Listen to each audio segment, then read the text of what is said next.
Well, welcome everyone. Monday morning. Hope you're all fantastically well and ready to take on the world. Darren Saul here, your host of Playing with Perspective, the Suspended Animation Podcast, episode 73. And I have the wonderful Carlo Guzzi here with me in the studio. How you doing, Carlo? Yeah, I'm doing great, Darren, from sunny Perth. And how are you? Very well. Yes, we were just mentioning that the weather in Perth is a little bit better than the weather in Sydney. So I'm very, very jealous, mate. Yeah, we average between 22 to 24 degrees most days. But yeah, we did have some rain probably a couple of weeks ago. But yeah, Perth's got that reputation of sunny weather and beautiful beaches. Mate, say no more. You're killing me. You're killing me. Yeah. So for everybody out there today, we're going to be tackling a very interesting topic and hopefully something that is going to be useful for everybody out there in your marketing strategies, because we're going to be teaching you how to unlock your inner marketing genius. And Carlo is a copywriter with 25 years experience, and he's lived and breathed business and copywriting. He is currently classified as a LinkedIn fanatic. In today's disrupted business world, buyer skepticism is at an all-time high, and we are constantly being bombarded with marketing messages. So we must therefore learn how to massage our prospects with a softer approach and guide our prospects to buy while handling them with care. So the art is to deliver marketing messages that resonate with our audience by telling more persuasive stories. So Carlo's going to be chatting all about that today. So welcome, Carlo. Thanks for coming on the show. No, I appreciate being your guest today. Really look forward to it. I'm very excited, and great topic for Monday morning. People can get into it and start putting this into practice as soon as they finish listening. Yeah, like get that creativity happening and using our processes to create better stories. Absolutely, right. And you hear a lot about that now, isn't it? Storytelling. Storytelling is everything. Everybody wants to fall in love with the story behind something, the person behind something. They want to hear your story. Everybody is that something that's been around for years, or is it just something that's changed, do you think, in the last 5-10 years? Yeah. It's a good question. It's very topical, of course. And no, it's not new. It's just become more fashionable in recent years, mainly through a lot of TEDx talkers. Yep.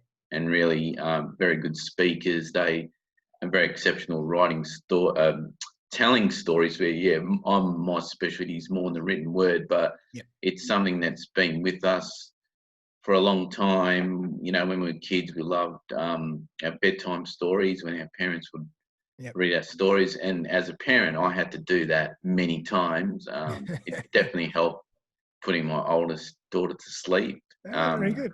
She was needed a bit more entertainment. So no, it's all about entertainment. It's always been there, but obviously marketers have really latched onto it in recent years because the old close hard techniques just don't really make it. They're not relevant anymore. Yeah, absolutely.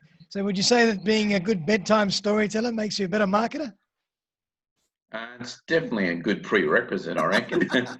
Or if you're a parent, parents, nothing against single people, but look, stories are everywhere. I mean, you can be driving in your car, and even for myself, an idea just pops into my head. So yeah, just any little tidbit during the day makes a good story. Oh, fantastic. So Carlo, how did you get into storytelling and marketing and copywriting in the first place?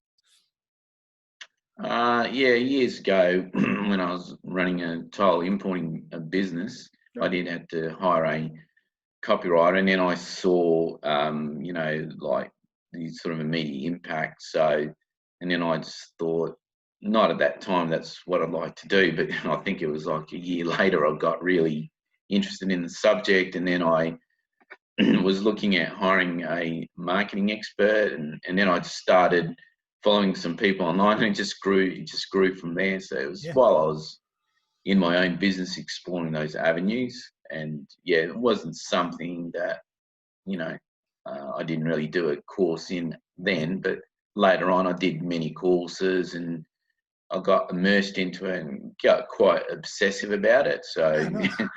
yeah, it's just something that I enjoy doing. It's basically sales in print. So I've Yeah. done sales most of my life, face-to-face sales. So it definitely resonates with me.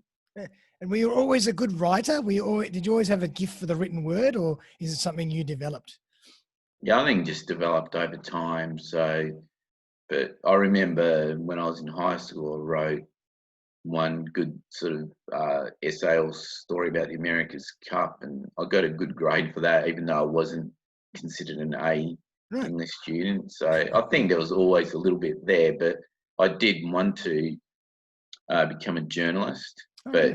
But yeah, the West Australian, I couldn't get in as a cadet, so I was disappointed when I was 16, but I guess it came out later in life. But yeah, it's what I wanted to do. But yeah, I did want to become a sports journalist Yeah. because I was always a sports fanatic. Okay, fantastic. I mean, I love playing with words and playing around with copy because you can really have fun and get creative, and you change the position of a couple of words or put a different inflection or an exclamation mark. You can be really creative, and you can really create some amazing things just by being a little bit what's the word, curious, and having a bit of a relationship with language.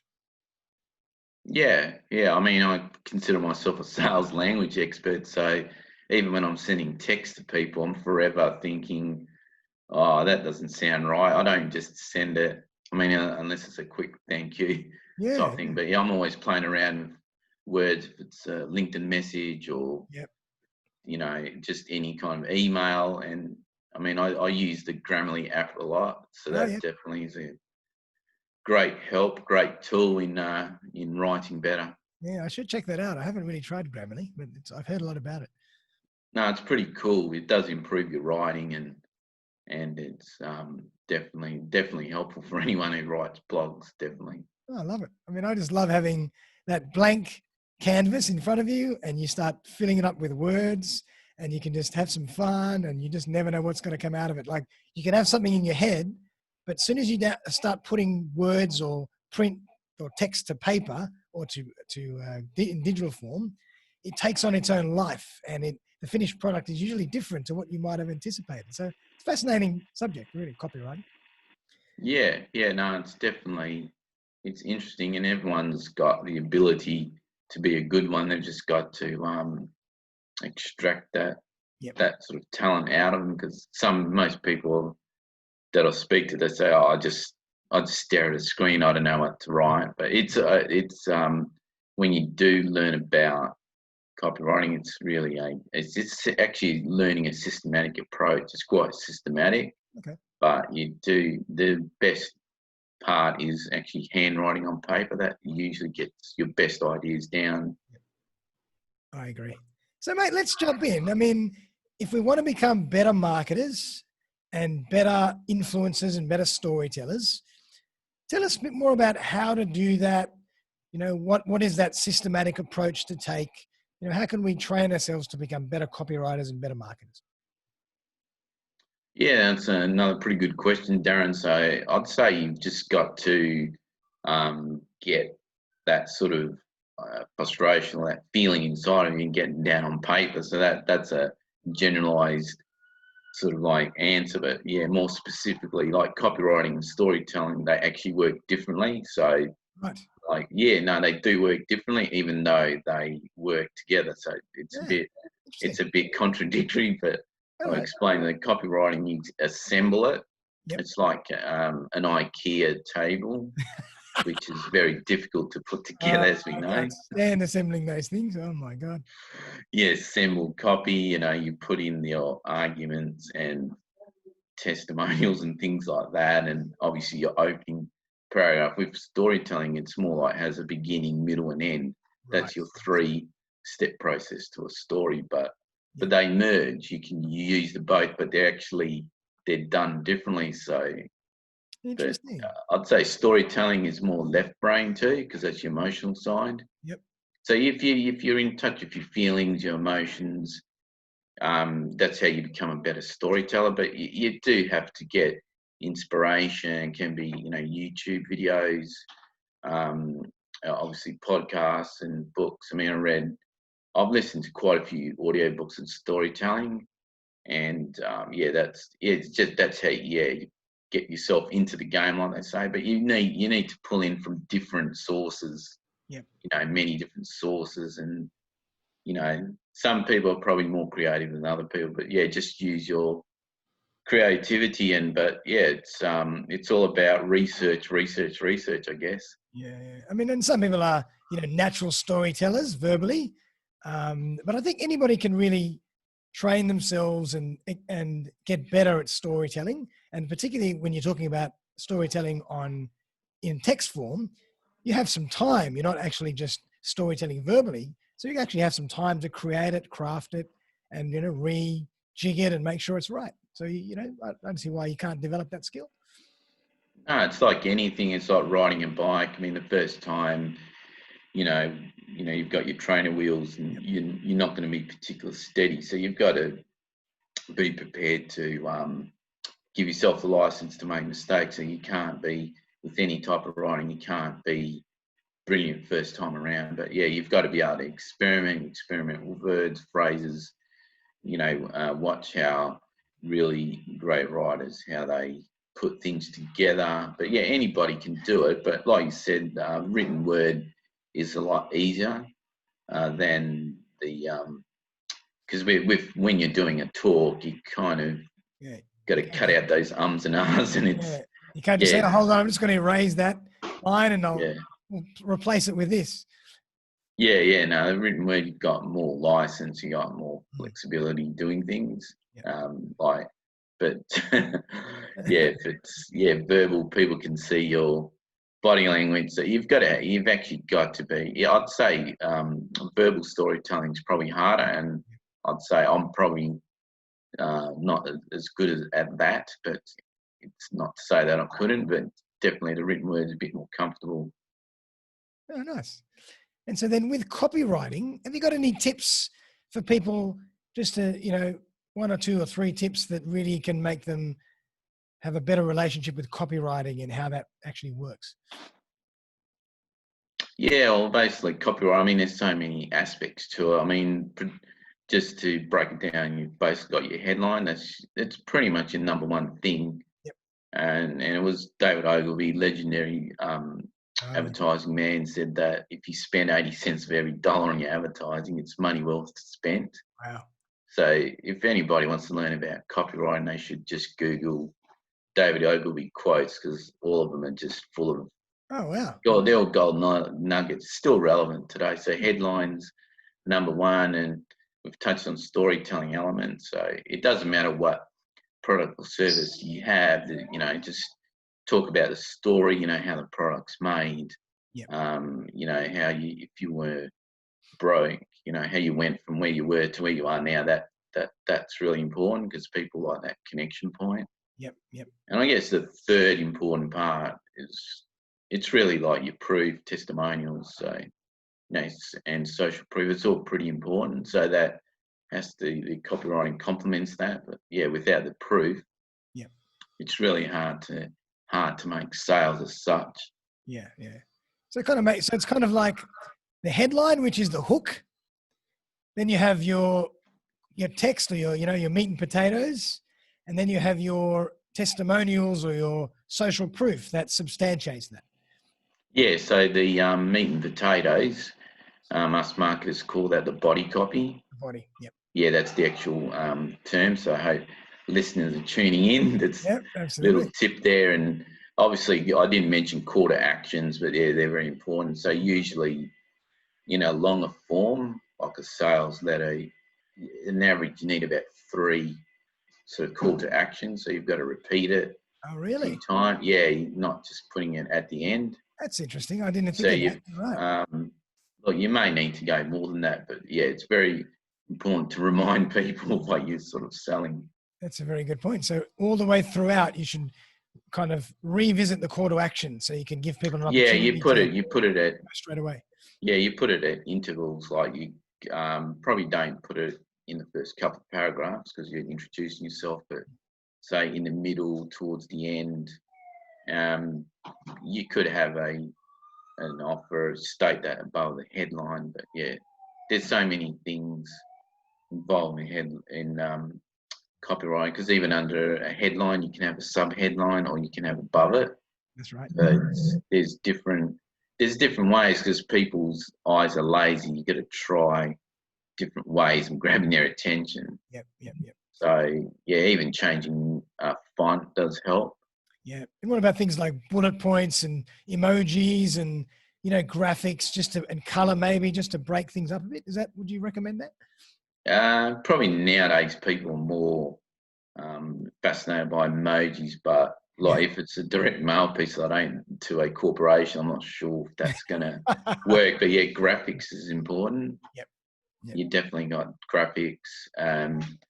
Obviously, having the right image there, like with the logo, it's all very important. But yeah, definitely those things. But on a LinkedIn post, emojis work really well. Yeah. A lot of people that's actually that's a really good point. I mean, you have to really be, you have to think about the platform that you're on, and you have to adapt your style a little bit to the form of copywriting or the form of content that you're creating.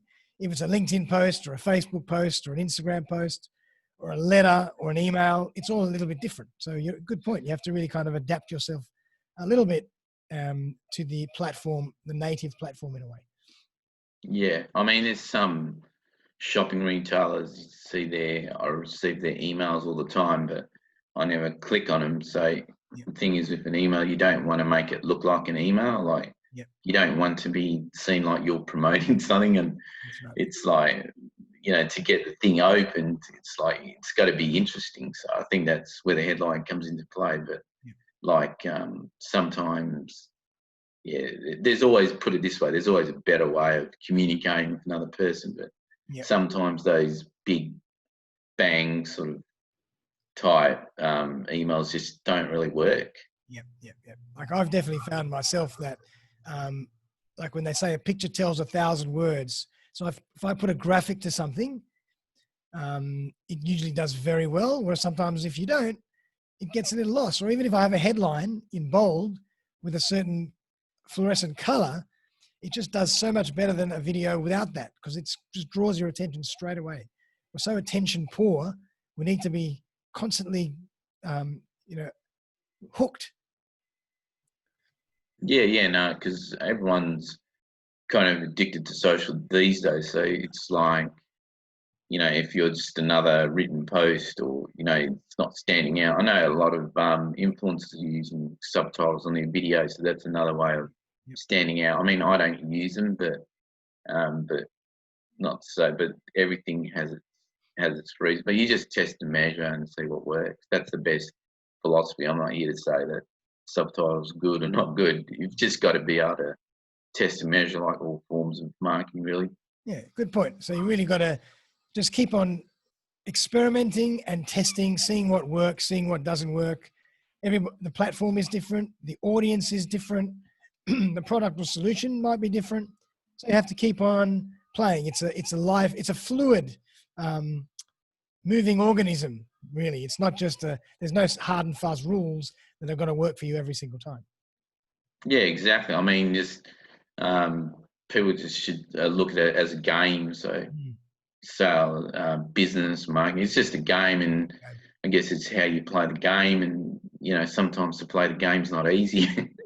Sometimes you're behind at half time and you sort of like win at the end. But if you see it more as a game, I think you open your creative spark more. But if you see it as a struggle, or this post's not working, but no, I mean, talking about social, Facebook does have some neat little emojis that you just click on it now, so that's pretty good too. Yeah, I mean, I kind of just want to revisit what you said, because I really believe that. I think that's hits home with me, that social media is a game. It's like a game for adults. It's a game of psychology, and it's, you have to really dedicate yourself to it, and it has to become part of your daily routine. You can't just do it once here and there and forget about it. You have to really build a relationship with it, with marketing, with copywriting, with graphics, and you continually get better over time. But it is a game. It's a game of psychology. And, I think you're right. If you can kind of think of it long term, that it's a game that you're playing and you're getting better at all the time, then you'll win in the end. It's not just a one step, two, step three, and off you go and do something else. And it's creative, as you mentioned, which is another great point. For me, it's part science, part art. There's this relationship with, certain technical aspects, but then there's the artistic creative process, and you can break all the rules, and sometimes you can do incredibly well. So that's what I love so much about it. It's kind of this fun, creative game. Yeah, no. And copywriting is basically, it's all psychology. Yep. It's understanding how people think, and it's flipping things around. But like a famous copywriter, Gary Wenger said, you can have the best copywriters in the world, but if you don't have proof, so as much as it's psychology, but he said proof was the number one sales factor. Is that right? And proof meaning like social proof and things like that? No, actual proof. You mean so like if tell me what you can do? Yeah, like if it's like if it's a pharmaceutical product, proof that the actual medication on that tablet does the job. Gotcha. Yep. Or if you're a mechanic, proof that you're on time. It's like you've actually got to have really hard proof that actually does the selling for you. Yeah, perfect. So the copywriting is just kind of supports that. Yeah, the copywriting opens up the door, but then you've actually got to show that you can actually follow up. Yeah, because basically if you are creative with your words, but the product doesn't live up to the expectations, you're going to have a lot of returns. Yep, totally. And which does happen in online programs.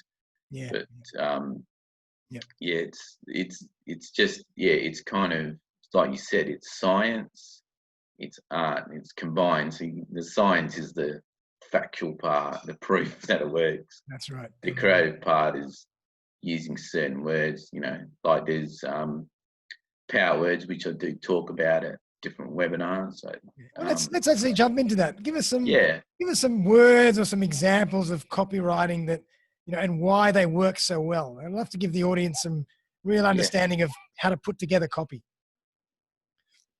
Yeah, well, power words is really important to use. At least one. You can actually use two in a headline. So depending how long you go, but you see car dealers or manufacturers use them. So one's like announcing. Yep. That's a pretty good one. Discover, when it's something new. Yep, I like like introducing's another one, and then you got proven. If you've got a product, and proven that easy, it's just nice and easy. Free, that must be a good one. Guaranteed, free, money. Yep. Unlock, which I think we've named this podcast, Joe. That's a power word. Yep. Unlock. Yep. I think savor. There's about I've compiled a list. There's about 120. There's even actually more. I think there's probably about 200 different power words. My God, man, that's incredible. Yeah, there's heaps of them. So if you use one of those in your headline, it's going to be more impactful. And and then obviously when you write in the body copy, which you call the meat and potatoes, it's got to be flowing. But that's also challenging. But the headline is you can spend a lot of time to create a powerful headline. They're not that easy, but no, and you can change one word and everything changes. Yeah, because people just like you've only really got, I think, 3 to 5 seconds now to grab people's attention. So they are important, and there's no doubt about that. And you just you have to actually do your homework. You just can't pluck a headline out of the sky. I mean, I've got different resources and templates, and that's where I get inspiration. But also there's publications, there's Reader's Digest, there's like, if you're from the UK tabloids, any sort of Australian women's magazine. So there's some of the best copywriters because their headlines grab your attention. Great. It's those gossip magazines. All right. So maybe I should go subscribe to some of those. I know. Yeah, Woman's Day, new idea. Yeah, they're two good ones. I think the Who magazine, they do good ones, but yeah, Okay, great, interesting. but the American, there's a particular magazine, and I've quoted it before. I just can't remember it, but it's pretty good. I think it's National Enquirer. That's right. Oh yeah, and they're good with the Yeah, copy. there's a lot of Trump headlines in that one. So even using a headline that made reference to a famous person, even that's a good tactic. So it's all the psychology. The headline is more the psychology, which is the hook. Yep, exactly. Yep. And the body copy sort of has that kind of story element. Yep. But yeah, you try and mix up the paragraphs. You try not to have them all the same. So they're the tips I'd have. People don't go long in paragraphs. Yep. And be punchy, and sometimes 2 or 3 sentences is enough for a paragraph. Yeah. What about point form? Do you think point form is good? Yeah, no, bullets are very handy because when you have to highlight the benefits of a product, you just say 7 reasons why you should invest in this particular product, and then you list them. So bullet points are really important throughout. Yep. No, definitely, because suddenly people will just stop, and they will skim. And the beauty of the bullet points, that'll stop them, and they might just want to read the bullet points. That's why they're so important. Yeah, absolutely. I mean, to me that's fascinating because it's an art form in itself, and the more you practice, the better you become, and you start to get better results. I mean, I'd love to have an example of maybe how you've helped a client, or even for your own marketing purposes. Maybe tell us a story about what happened. How was it at the beginning? What did you do to put some copy together, and then what results did you get? Have you got any examples or case studies that you can kind of share with us? Yeah, I could. I mean, I did for one of my LinkedIn contacts, who's a awesome fitness trainer. So he had some copy sort of written. So what I do when I onboard new clients, I get them to fill out a brief. Yep. And then he filled it out. So I could see he was really motivated. So that helped me. Yep, great. And then, so I just wrote it completely different. So different headline. So yeah, he probably used a lot of language that gyms and fitness people are with. So I put, like, say in the first paragraph, I started with a bit of statistic, why people struggling with weight loss, something like that. Yep. And then I sort of did a story. There was a story element about his story, and how his motivation is to help people because of how he had some similar challenges when he was younger, in his late teenage years. So I pulled in different elements, but I think the best part of that was the headline that I did for him. But he did actually quite well because he's an online trainer. So it was basically an online sales letter. Okay. So yeah, he was happy with the result. I was happy that he achieved a good result. Yep. And he started I'm getting not exactly sure the percentage of sales he got, but yeah, generally because I brought my copywriter eyes into it, so it gave a different perspective. So there wasn't really much wrong with what he was doing. I just put my kind of expertise into it, so I look at it differently. Yeah, you took your perspective and put your brush over it. Yeah, it's like it's got the client will have the general idea, like of what their copy should look like, but I'll just go through it, and obviously because I've read so many books and put a lot of hours into this. I mean, the 10,000 hour rule applies to me when it comes to this business. I've put hours, and so I've read a lot of the great sales letters and great books. So that's, I draw on that, and then I just, because I've immersed myself in that, I've got a different knowledge, I guess, than the average person. So there's nothing wrong with what they've done. My job is to just make it better. Yeah. And you mentioned something really interesting before. You said initially he used a lot of terminology that was more centric to his industry. And that's a really good point because, you know, it might be centric to his industry and to the professionals in his industry, but the public don't understand it. So therefore it's not going to resonate with them. So it's really important to know your public, to understand, you know, where they're at and use their language. Would that be true? Yeah, well, the word that I remember in his copy was truth bomb, Oh. you know, and I know not just fitness trainers, other people use it, but when I read that, I'm just saying to myself, so what? Yeah. You know what I mean? It's like if you use so what words, it turns people away, but maybe to a younger audience, they like using that word because he's younger than me, so he's a lot younger. So, so they probably, also demographics plays a part in language as well. But we're talking about selling someone's services, so I've got to use sales language or put together what's called a sales argument. So you need to sort of like, sometimes things can be generic, and that's just an example of a generic word. Well, if probably everybody uses it, it doesn't mean it's going to make you sales. So I use a time-tested rules that they still work, but yeah, it's about using words that are going to connect with people, and the story element. That's your really strong point now. Yeah. And you've got to tie everything in and have proof as well, and you have to have a good offer. Yep. So if one of those elements is not right, even using a power word's not going to help you. So it's all got to come together like a jigsaw puzzle. Yeah. So it's a sum of all the different moving parts that come together to make this magical magnet. Yeah, it's like a German flashy car, you know, it's like a Merc, it's like a BMW, it's like Porsche. It's like a Swiss watch. Yeah, they just got this synchronicity, you know what I mean? It's like incredible, those cars, how they made, or any luxury car.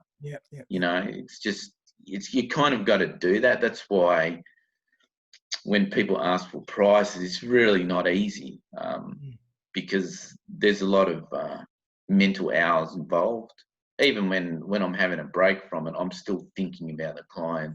It's copy, you know. So it's one of those tasks. It's like being in the studio. It's like when the Beatles were, I don't know, working on, I think the White Album, one of the classic albums. It took, creative work takes a lot out of you, you know, emotionally and physically, and because I want to nail it for the client. You find you're having dreams about catchy phrases and stuff, and you get up and you've got a notepad next to your desk and you quickly write it down, then go back to sleep? That's supposed to be a good one. Yeah, I haven't done it very often, especially recently, but Evernote's got to be the best app because whenever I've got half my LinkedIn posts in there, so I just use that. If Evernote. There's a couple of words, Evernote. Okay, good one. Yeah, you can store lots of documents, and and for links, like because I use a lot of call to actions on LinkedIn, so I just go to get my links, and I also share a lot of other people's articles, so I just put it all in there. But it's a great app. All right, I'm going to check that out. You've mentioned a couple of good apps, Grammarly and Evernote. Yeah, Grammarly, Evernote. There's probably other apps similar to Evernote. I'm not sure other ones, but I would say the three most used ones. LinkedIn's obviously hands down the most used app. For sure. And then Facebook, I've become active in recent weeks, so sort of made a comeback there. Yep. But Meetup, I use that quite a bit. Meetup, Meetup's a pretty good app, Yep, Meetup. Oh, very good. And so, Carlo, if people want to get in touch with you and your services, what's the best way for them to do that?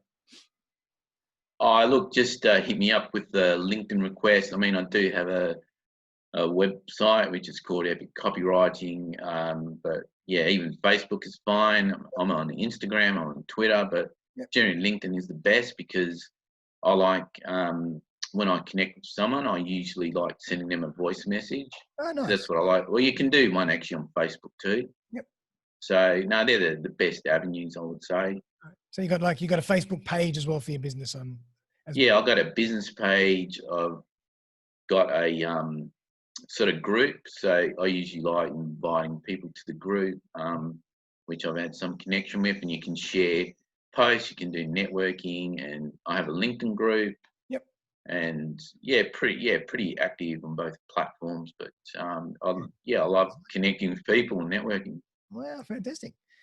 That sounds like it. Sounds like you're all over it.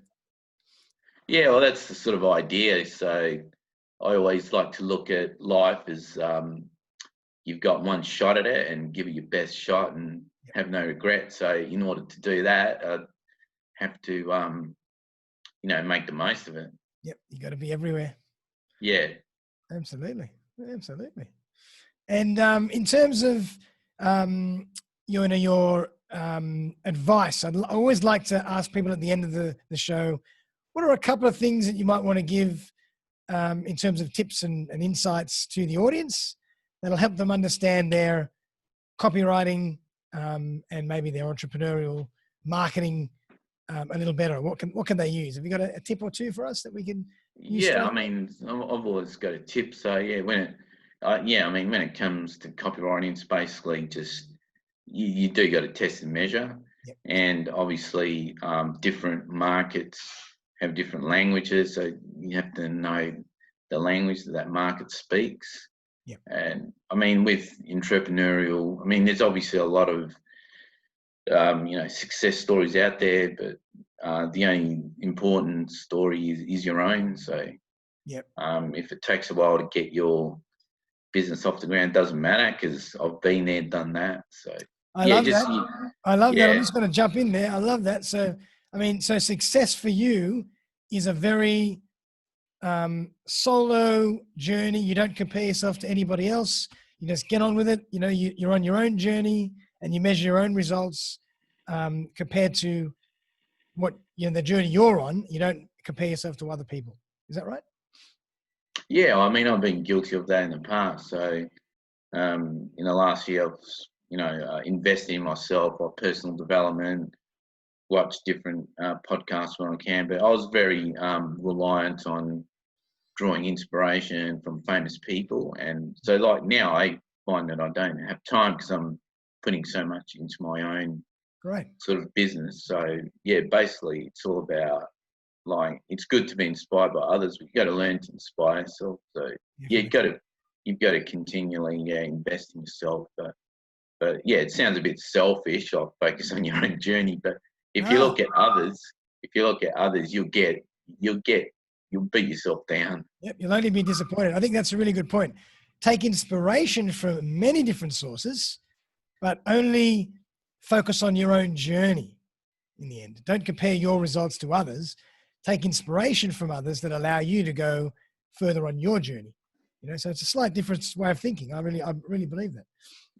Yeah, no, I'm outside the box thinker. So, I mean, there's some people, they'll get it, like they'll get success pretty quickly, but it just means that it was meant to be, because I'm a great believer in that. Some people, their story is just written different, and it doesn't matter what you try, you can't have that sort of quick success. So, definitely. I mean, there's so many inspirational people on LinkedIn, and it's like, I look at them, but also, if I'm getting good feedback from people, I mean, that's very inspiring too. So I think just go into it like you're helping people. Yep. You're not you're on your own journey, but you're still helping people, and not being so self-centered. But I think people get drawn to that. Yep, I'm 100%. You're there to provide value to other people, help other people, and it'll only help you in the long run. The results have no choice but to show up. You just got to be patient and just follow your own journey, and